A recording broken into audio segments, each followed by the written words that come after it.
Ruben Amorim kemarin melakukan 5 pergantian di dalam starting 11-nya. Dan ini kalau misalnya fans MU bilang starting 11 yang kemarin yang main itu kayak kan memang kan Onana kan semenjak dia datang dari Inter itu kan performanya kan naik turun. Nah, ketika si Bayindir udah mulai bagus, efeknya kan domino kan. Ketika nggak lolos ke Eropa itu budget transfer dipotong kan, potong, terus main nggak seberapa tertarik. Terus habis itu gaji juga potong, kan semua itu.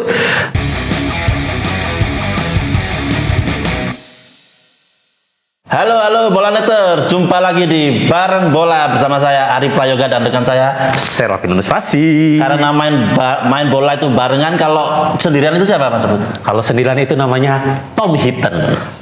Kok bisa sih ya?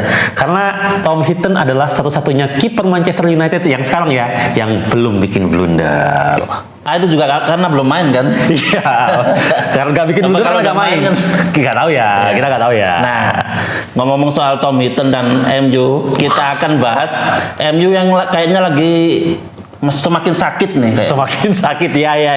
Semakin hari semakin sakit. Yes. Mendekati akhir musim, bahkan gini ya, kalau bisa disimpulkan musim ini tuh ganti owner udah pertama ya, nambah owner. Udah kemarin ya, nambah ganti owner. Pelatih udah. Ganti pelatih udah. Ganti kiper udah. barusan ganti. Oh ya. Terus ganti apa lagi yang belum dilakukan ini? Nah, kita akan kupas tuntas di Bareng Bola kali ini. Ya. Bareng Bola bahas MU semakin afdol kalau bahasnya bareng fans garis keras MU. Wah. Mas Abud. Aduh, nggak pakai baju MU ini. Nggak apa-apa. Nggak apa-apa ya. Iya. Nggak apa-apa. Oke. Gini aja, mulai awalnya tuh kita flashback aja. Flashback, boleh. Kekalahan terbaru MU di kandang Newcastle. Wah, iya. Itu skornya juga sangat telak ya. Iya. 4-1. Apa yang 4-1 menyebabkan kira-kira? Oke, kalau misalnya kita lihat ya, sebelum kita bicara performa di atas lapangan, kita lihat susunan pemain dulu.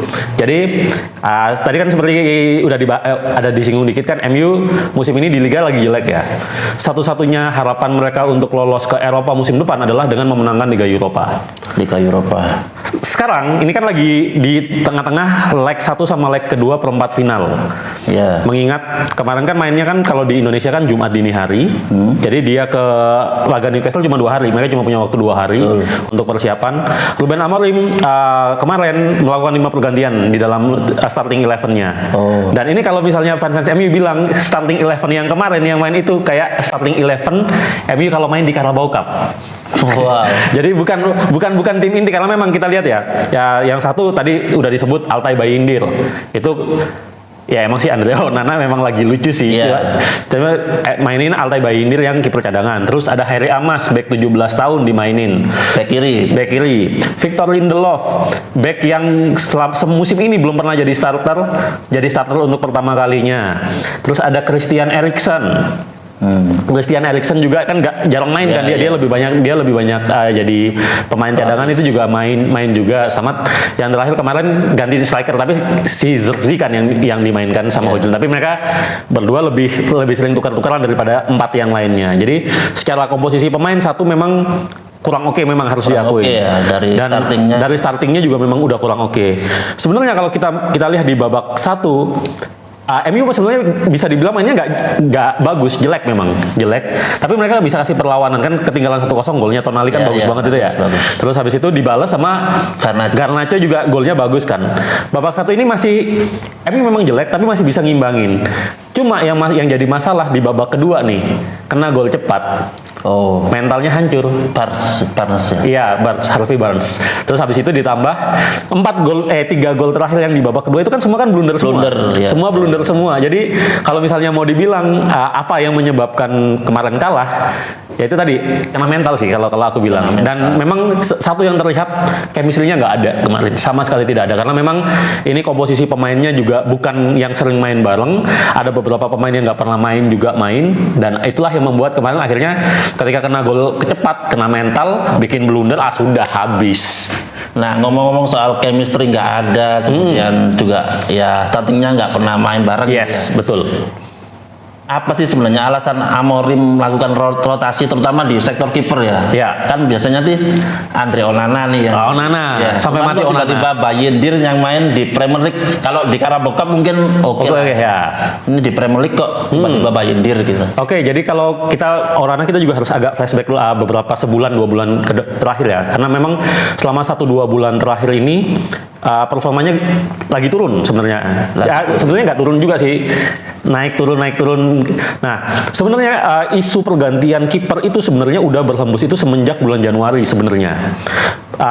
Puncaknya itu ketika lawan Arsenal di FA Cup yang babak ketiga yang si Bayindir nepis penalti itu. Ya. Itu sebenarnya kan memang kan Onana kan semenjak dia datang dari Inter itu kan performanya kan naik turun. Nah, ketika si Bayindir udah mulai bagus, itu gosipnya pergantian kiper itu udah kencang, udah mau diganti nih Onana nih. Cuma pada saat itu yang nggak hokinya apesnya Bayindir cedera 3 bulan, barusan pulih kemarin. Nah, ini yang akhirnya kan mau tidak mau pakai Onana kemarin dengan performanya yang naik turun.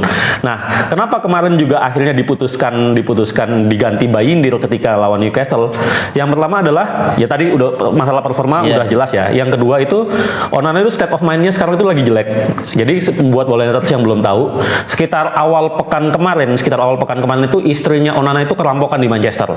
Dan kerampokannya itu bukan kerampokan yang biasa yang sampai ditodong pakai senjata tajam. Dan itu menurut berita yang beredar ya, laporan-laporan yang beredar kayak Manchester Evening News, The Athletic pada bilang bahwa itu sedikit banyak mempengaruhi ya, mental jiwa ya. Kena mental. Iya, kena mental. Bayanglah istrimu tiba-tiba ini kan suami-suami sayang istri kan Onana. Nah, ini jadi itu yang membuat akhirnya Amorim bilang kayaknya memang ini waktunya untuk kamu rehat dulu lah. Kamu rehat dulu, tenangkan pikiran, slow dikit. Biar fokus karena memang kabar yang beredar bahwa nanti Onana ini nanti akan dipersiapkan untuk leg kedua lawan Lyon nanti tengah pekan ini. Jadi ya udah kamu istirahat. Bayindir juga akhirnya dikasih kesempatan bermain kemarin. Nah, ngomongin soal laga lawan Lyon itu kan jadi puncaknya blunder Onana yang kemarin. Iya, leg pertama. Itu kan ya sebelumnya tuh juga diawali dengan konflik yang menurut saya nggak perlu ya dengan matematik gitu ya. Iya. Itu kenapa sih Mas Abud? Iya, sebenarnya gini ya bola neters. Mungkin ini juga banyak gorengan sebenarnya. Jadi kalau misalnya kita baca Kalau transkrip istilah kata itu kata nggak MU nggak makan. Iya. Jadi di wawancara itu kan memang si Onana itu bilang bahwa we are better than them. Kami lebih baik daripada mereka. Itu kan sebenarnya yang dipermasalahkan oleh si Matic itu kan kayak merasa kok siapa dia nih kok sampai kan dibilangin lu kiper terjelek di sejarah MU aja gak usah belagu kayak gitu kan. Cuma yang jadi masalah kan kalau kita lihat di wawancara secara utuh, awal kalimat pertama yang disebutkan oleh Onana adalah mereka adalah tim yang kuat, mereka tim yang sulit untuk dihadapi. Nah, cuma kan biasa kan ya. Framing sedikit lah. Terus itu juga akhirnya kan panas kan si Matic ngomong lu kiper jelek, salah satu kiper terjelek itu jaga omongan. Terus kan Onana nggak terima kan dibalas lagi. Aku jelek-jelek gini, aku udah ngangkat piala sama MU. Emang lu ngangkat apa sama MU kan? Itu kan ya sedikit banyak ya. Itu sebenarnya kan bumbu ya. Bumbu cuma akhirnya kan jadi sorotan. Kok dilalah. Pas malah blunder. 2 kali juga. 2 kali lagi ya. Nah, Onana udah diganti, Bayindir main tetap kalah. Nah, menurut Mas Abud sendiri, performa Bayindir kemarin itu gimana sih? Oke, jadi kalau misalnya kita bilang Bayindir, sebenarnya ketika dia dimainkan, ketika kan rumor kan kemarin kick off-nya kan jam 22.30 kan rumor Bayindir mau dimainkan itu kan Sabtunya kan sekitar Sabtu itu rumornya udah mulai keluar. Terus beberapa jurnalis senior kayak ya ada Atletik itu kan baru mengkonfirmasi itu sekitar pagi atau siang minggu. Pagi siang itu mengonfirmasi. Pertanyaan pertama saya ini sebenarnya gini, ini Bayindir siap ya? Enggak, masalahnya kan itu tadi dia cedera sekitar 3 bulan cedera baru comebacknya juga lawan Newcastle yang kita tahu habis juara Carabao Cup lagi on fire ini. Apakah ini, dan akhirnya terbukti memang terlihat belum match fit aja kemarin. Coba dia juga bikin beberapa save kalau kita kalau secara performance wise ya, pertama terutama ya. Itu bagus. Sebenarnya nggak jelek-jelek amat. Cuma memang yang mencedera itu kan apa dia tendang yang kemudian jadi golnya. Terus, nggak usah bahas kemarin, bahas ke depan. Lawan Lyon terdekat ini, kira-kira menurut Mas Abud yang main Onana lagi atau Bayindir lagi? Sebenarnya kalau misalnya kemarin pas lawan Newcastle, Bayindir gak blunder atau istilahnya dia kan sebenarnya performanya secara 90 menit lumayan oke sebenarnya, lumayan oke. Cuma kemarin karena dia kebobolan 4 gol terus bikin blunder, pasti kan mentalnya ngedrop. Nah ini ya mau tidak mau, suka tidak suka, memang Andre Onana akhirnya yang harus dimainkan, karena besok juga kan hidup dan mati ya, malah hidup dan mati. Soalnya kalau misalnya MU sampai kalah, wah musim depan, karena kalau nggak lolos kan efeknya kan domino kan, ketika nggak lolos ke Eropa itu budget transfer dipotong potong, terus pemain nggak terbabat tertarik, terus habis itu gaji juga potong, kan semua itu bakal dooms banget musim depan. Makanya, dan Onana istilahnya gini, meskipun dia blunder, salah satu yang harus kita puji dari Onana adalah dia mentalnya kuat. Dia coba lihat dia sepanjang musim dicaci itu kan juga tegar-tegar aja, enggak ini. Ya itu kan yang kelihatan aja. Nggak tahu di dalam hatinya kan. Betul, tapi at least daripada Bayindir kemarin, maksudnya kan Bayindir kan kelihatan setelah dia bikin blunder itu kan dia mulai kayak down kan, agak mulai terlihat down. Nah, besok untuk laga-laga yang syarat gengsi, syarat tensi gitu, kayaknya memang ya kita harus berharap Onana nggak ngelucu aja sih. Nggak ngelucu aja buat MU secara keseluruhan di akhir-akhir musim ini. Bisa nggak sih naik dari sekarang peringkat 14 naik peringkat 10 gitu, bisa nggak sih MU? Jadi ini kan Premier League udah pekan 32 tadi ya, jadi masih ada 6 pertandingan. Kalau kita lihat musuhnya MU setelah ini juga lumayan berat. Kalau jujur secara matematis bisa. Dan Mas Arli jangan lupa, MU mungkin bisa naik ke peringkat 10 tapi juga bisa terdegradasi. Waduh. Iya. Jadi mungkin untuk secara matematis masih bisa. Secara matematis masih bisa. Jadi untuk buat bola dan fans MU sekarang kan si Southampton udah terdegradasi kan. Sekarang kan tersisa Ipswich Town sama satunya Leicester yang lagi berjuang. Jarak MU sama dengan 6 pertandingan. Jarak MU sekarang ini masih butuh minimal 2 poin lagi. Untuk bisa selamat dari degradasi, fix gak degradasi. Cuma masalahnya adalah ya itu tadi, performa ngelucu. Yang dua tim ini juga, si Leicester sama Ipswich kan juga lagi lumayan naik kan. Jadi bakal sakit lah persaingan ini, dan kalau MU ngelucu lagi ya sudah, dadah. Kita musim depan ke Championship. Kita gak ke Liga Champions tapi ke Championship. Iya. Aduh, sedih sekali. Udah, oke, kalau gitu aja kita bahas MU-nya. Kita doakan yang baik-baik aja buat MU. Amin ya Allah. Kalau bisa juara Liga Eropa sekalian. Amin. Biar visinya kan musim depan kan 7 wakil Inggris. Betul. Wakil Inggris di Liga Champions. Selain itu biar bolanya juga banyak yang ngeklik gitu.